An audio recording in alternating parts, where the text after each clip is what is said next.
شاہ صاحب سوال ایک بڑا اہم ہے اور یقیناً آپ کی جو شخصیت ہے اور جو آپ کا انداز ہے یہ آپ جواب دیں گے اس کا تو آپ کو سوٹ بھی کرے گا.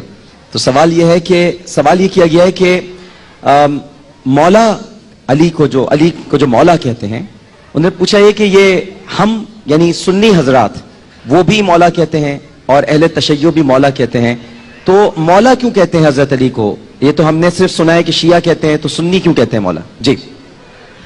جی میں سوال سے عرض کرنا چاہوں گا جی کہ قرآن مجید فرقان حمید نے آپ کو مولا کہا, جناب رسالت امام صلی اللہ علیہ وسلم نے آپ کو مولا کہا. فَإِنَّ اللَّهُ وَمَوْلَاهُ وَجِبْرِيلُ وَصَالِحُ الْمُؤْمِنِينَ. اس میں سیدنا صدیق اکبر, فاروق اعظم, عثمان غنی, مولا کائنات تمام جو حضور علیہ السلام کے ساتھ موجود ہیں ان تمام کو مولا کہا گیا. اور حدیث پاک ابھی پڑھی گئی ہے اور جو مولا کائنات علی المرتضیٰ رضی اللہ تعالی عنہ ورداہ عنہ کے منقبت کا ایک بڑا خوبصورت باب ہے. غدیر خم کے مقام پر جو جناب سید عالم صلی اللہ علیہ وسلم نے آپ کی عظمت و شان کو بیان کرتے ہوئے جملے فرمائے تھے کہ من کنت مولاہ فہذا علی مولا, او کما قال. کئی الفاظ اس میں آتے ہیں کہ جس کا میں مولا ہوں اس کا علی مولا ہے. تو یہ کسی مسلک کے ساتھ خاص نہیں ہے اور یہ وہ مسلمات ہیں جس میں کسی کا اختلاف نہیں ہے. اور میں یہاں پر یہ کہنا چاہتا ہوں کہ مستدرک کے اندر ایک روایت موجود ہے, حضرت ابو ایوب انصاری رضی اللہ تعالی عنہ وارضاہ عنہ چند لوگوں کے ساتھ مولا کائنات سے بصرہ میں ملاقات کرنے کے لیے پہنچے تھے. اس وقت حضرت مولا کائنات رضی اللہ تعالی عنہ اپنے حجرے کے اندر یعنی خیمے کے اندر جلوگر تھے, تو انہوں نے باہر سے آواز دی, یا مولائی یا مولائی یا مولائی. تو حضرت مولا مرتضیٰ نے فرمایا جا کر دیکھو یہ کون ہے. تو جا کر دیکھا گیا تو وہ حضرت ابو انصاری اور ان کے ساتھ وہ پورا دستہ موجود تھا. تو صحابہ اکرام رضوان اللہ اجمعین کی زبان پر حضرت علی رضی اللہ تعالیٰ عنہ کے لیے جملہ ہے, یہ مسلمات میں سے ہے, یہ ان کامل مشترکات میں سے ہے کہ جس میں کوئی اختلاف نہیں. لیکن ذہن اس تبادر ذہنی یعنی ذہن میں شک آتا ہے کہ نہیں مولا تو اللہ ہے تو پھر غیر کو کیسا مولا کہتے ہیں. میں نے کہا صرف مولا اللہ نہیں, مولانا بھی اللہ ہے. واہ واہ واہ واہ واہ واہ واہ واہ واہ واہ بھائی واہ واہ واہ. مولانا بھی اللہ ہے. سورہ بقرہ کی جب ختم ہوتی ہے تو آپ کیا پڑھتے ہیں؟ واعف عنا واغفر لنا وارحمنا انت مولانا. کسی داڑھی والی شخص کسی عالم دین کو کسی مفکر کو خطاب کرتے ہیں, اللہ کو کہتے ہیں انت مولانا. انت کا مشار الیہ کون ہے؟ انت اس میں اشارہ ہے, اس کا مشار الیہ کون؟ انت مولانا, وہ اللہ کی ذات ہے. تو آپ اللہ کو قرآن میں مولانا کہتے ہیں اور نماز سے فارغ ہو کر کہتے ہیں کسی داڑھی والے شخص کو, محترم کو, معظم دینی کو مولانا.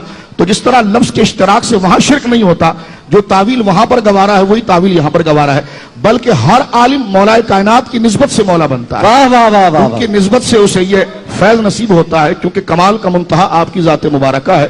اور یہ اللہ رب العالمین جل وعلا نے آپ کو مرتبہ اور مقام عطا فرمایا اور یہ تسلسل کے ساتھ. اور میں یہاں پر کہنا چاہتا ہوں کہ مولا کے مولا پہ اعتراض کیوں؟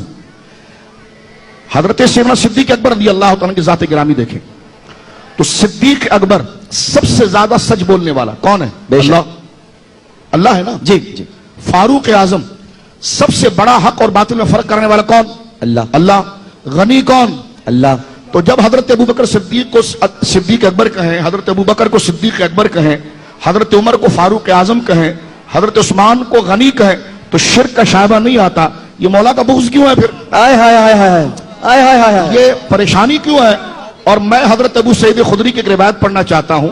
حضرت ابو سعید خدری وہ عظیم ہستی ہے, آج بھی بقیع کے اندر آپ دیکھیں تو ہمارے ماں باپ کی عزت قربان ہو, سیدنا مولا کائنات کی والدہ ماجدہ اللہ سعیدہ طاہرہ عابدہ زاہدہ فاطمہ بنت اسد رضی اللہ تعالیٰ عنہا کی قبر مبارک ہے, ان کے ساتھ ایک ہی قبر ہے. یعنی قبر کا نقشہ اگر آپ دیکھیں گے تو بلا تشبیہ یعنی سیدہ آرام فرما رہی ہیں, جہاں ان کی پائنٹی ہیں وہاں پر حضرت ابو سعید خدری کا سر ہے. واہ واہ واہ واہ واہ. تو ظاہر سی بات ہے. اب مجھے ایک بات یہ بھی سمجھ میں نہیں آتی کہ نہیں عرب میں نے کہا یہ عرب ہی میں قبر ہے. میں تو حیران ہوں کہ آپ عشق حقیقی بات کرتے ہیں, عشق مجازی بھی عرب سے آیا تھا. لیلا مجنو کون تھے؟ اللہ اللہ اللہ اللہ. عرب کہاں خشک ہوتے ہیں, عشق مجازی بھی وہاں سے مشہور ہے. تو عشق حقیقی کیسے؟ یہ تھوک جو حضور کا ہتھیلیوں پر روکا, یہ کھارادر والوں نے تو نہیں روکا, یہ عرب والوں نے روکا. اللہ. تو یہ تو عشق کی منتہا ہے. سرکار کے موہ مبارک کا ادب جو کیا تھا یہ کراچی والوں نے تو کیا تھا, جیو ٹیلی ویژن پر بیٹھ کر تو نہیں کیا گیا تھا. سرکار کے پسینے کا ادب عرب والوں نے کیا تھا.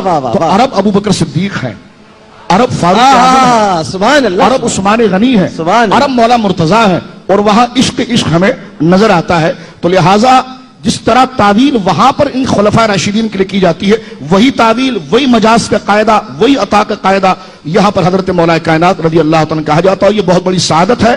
حضرت ابو سعید خدری کی وہ روایت میں پڑھ رہا تھا، وہ کہتے ہیں جب مدینے کے اندر جب لوگوں کی بھرمار ہو گئی اور اسلام پھیلنے لگا تو حال یہ تھا کہ ہر شخص داڑھی پگڑی پہن کر آ جاتا. تو ہم کہتے کہ جی منافق اور مومن کو کیسے پہچانے، بس ہم ذکر علی شروع کر دیتے. جامع ترمذی موجود ہے. جس کا چہرہ کھل جاتا اللہ مومن ہے، اور جو پھٹکار کا شکار ہو جاتا تو واہ واہ واہ واہ واہ واہ واہ واہ واہ. ایک بہت خوبصورت گفتگو، اور میں نے جیسا کہ کہا تھا کہ یہ جواب سوٹ کرتا ہے. میں صرف ایک بات عرض کروں کہ حضرت ابو بکر کو صدیق اکبر کہتے ہوئے یہ وسوسہ کیوں نہیں آتا؟ صدیق اکبر کہتے ہیں. جی ہاں. حضرت عمر کو فاروق اعظم کہتے ہوئے وسوسہ کیوں نہیں آتا؟ حضرت عثمان کو غنی جو خدا کی صفت ہے وہ کہتے ہوئے وسوسہ کیوں نہیں آتا؟ مولا کے لیے کیوں آتا ہے؟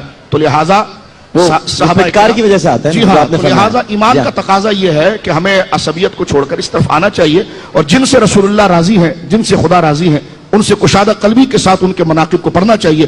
جہاں خدا کا کلام اتنا کھل کے ان کے سونے کو بیان کرتا ہے، چلنے کو بیان کرتا ہے، دیکھنے کو بیان کرتا ہے، لیٹنے کو بیان کرتا ہے، تو پھر ہم ان کے فضائل سے منہ کیوں موڑیں؟ واہ واہ واہ.